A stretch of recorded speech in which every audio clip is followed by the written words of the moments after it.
Breaking news చూస్తున్నాం. తెలంగాణలో municipal ఎన్నికల పోరు ముగిసింది. ఈ నెల 13న ఓట్ల లెక్కింపు జరగనుంది. దీనికి ముందే పార్టీలు పోలింగ్ సరళికి అనుగుణంగా గెలుపోటములపైన ఒక అంచనాలకు వచ్చేస్తున్నాయి. ఎగ్జిట్ పోల్స్ సైతం తమ అంచనాలను వెల్లడించాయి. పోలింగ్ తీరుపైన సీఎం రేవంత్ రెడ్డి ఢిల్లీ పర్యటనలో పార్టీ అధ్యక్షుడు ఖర్గేకు నివేదిక ఇచ్చారు. 80% పైగా స్థానాలను పార్టీ గెలవబోతుందని చెప్పినట్లుగా మనకి సమాచారం అందుతుంది. అదేవిధంగా ఎగ్జిట్ పోల్స్ సైతం కాంగ్రెస్కి అధిక సీట్లు వస్తాయని వెల్లడించాయి.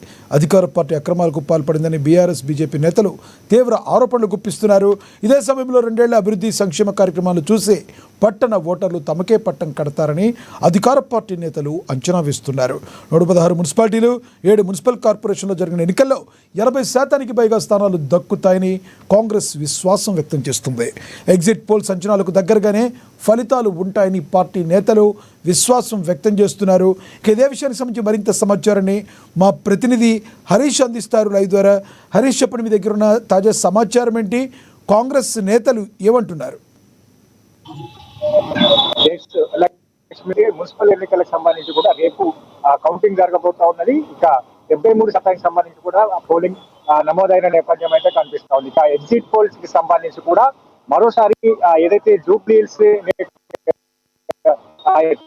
విషయాన్ని కాంగ్రెస్ పార్టీకి ఇచ్చి అప్పుడు ఎగ్జిట్ అదే అనిపిస్తా ఉంది. ఇక మొత్తంగా 85 స్థానాలకు సంబంధించి కూడా కాంగ్రెస్ పార్టీ గెలవబోతున్నట్టుగా కూడా మెజార్టీ ఎగ్జిట్ పోల్స్ సంబంధించి కూడా నిన్న స్పష్టం చేసిన నేపథ్యం అయితే మొత్తంగా 116 మున్సిపాలిటీలకు సంబంధించి 7 కార్పొరేషన్ సంబంధించిన ఎన్నికలు జరిగాయి.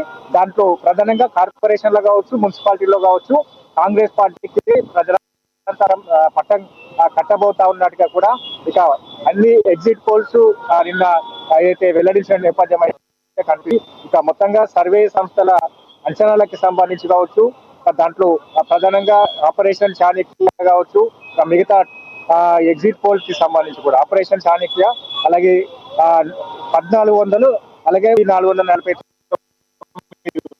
సంబంధించి 45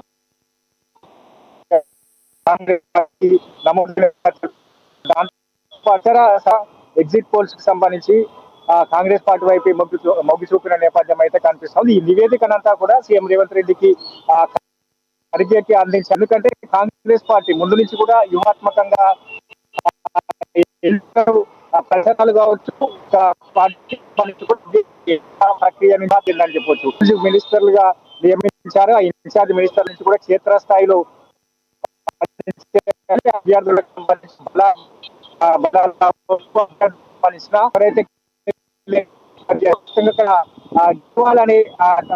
అభ్యర్థికి సంబంధించి కూడా ఎంపిక జరగాలని కూడా అక్కడ అబ్జర్వర్ అని పంపించడం జరిగింది. దాంతో పాటుగా కాంగ్రెస్